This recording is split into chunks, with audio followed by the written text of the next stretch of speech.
Nothing but time. Nothing but time. Dan, that was a great gesture on your part, and that's actually silky segue to something that I wanted to talk about, the patch and Kevin Hickey in particular.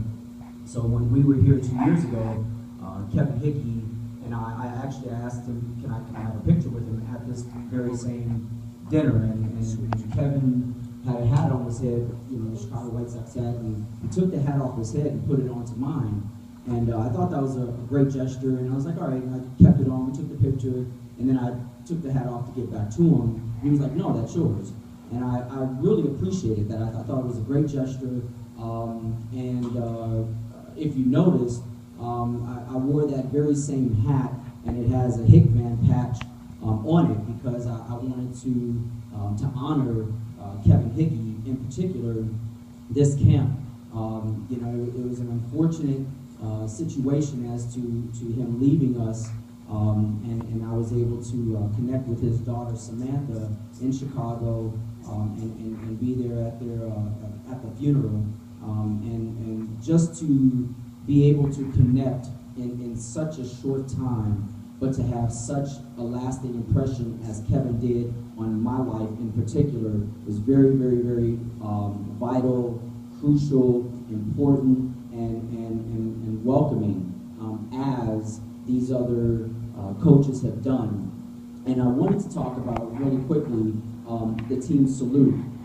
For those of you rookies, don't Bill gave a great intro as to what the team salute was about. I think there were 8 of us that came here. We made up a team of 11, and then Bob Graham made the 12th guy. But those 8 guys, or those other 7 guys, we had one guy who was almost pretty much half paralyzed. Half of his body was not as functional as the other side. We had one guy who had a really, really, really serious post-traumatic stress disorder, to a point where I think he was definitely trying to not be with us any longer. We had another guy who just wasn't really into sports much. We had another guy who was trying to lose weight. He was a certain size when he got into the military, and then found himself gaining weight, and then just couldn't find himself to knock that weight off. Then we get here to Arizona, and we get surrounded by a bunch of athletes. We get surrounded by a bunch of great people that, one, took a guy, and I told this story to a few guys. There was one guy that from here to, I would say, maybe that speaker, it would take this one guy that was half paralyzed probably about a good 10, 15 seconds to just go that far. And by the end of the camp, it was taking him probably about that same time to run down first base, just to show you the impact that this camp had on just that one player. Then there was another player that, like I said, he found himself having a rough time with life. Now he's working for one of the top hospitals in Chicago. He was a sous chef, right before he got on this hospital gig. So this camp really did a lot just for our team, and many have said, we did a lot for the individuals here at the camp. But I'm telling you, you guys really, really make a huge difference in the 1 week that we are here, in the lives of so many. Just to give you a little bit of a background of what happened to me. So on September 23rd, 2005, I was in a tank. We rode over an anti-tank mine and flipped my tank over, killed 2 of my guys.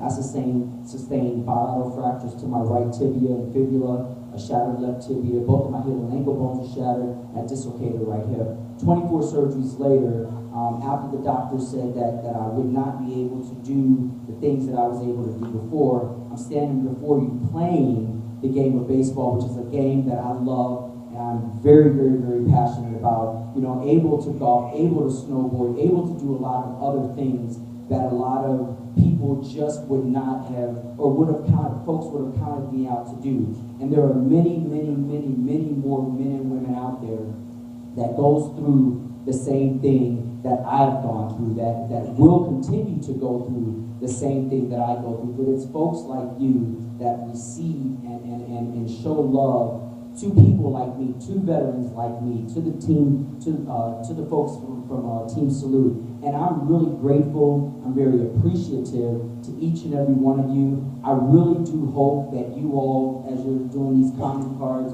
you put on there that you guys want to do this annually, that you want to do this every single year, because from my understanding, this is going to be an every other year type of event. And it's difficult when you see 70-plus-year-old guys, you know, out here playing this game. I think there's two guys that suited up that hadn't played this game in over 50 years, and they're out here playing this game. And you just don't know how long they're going to be with us, and I want to be able to see their faces again next year.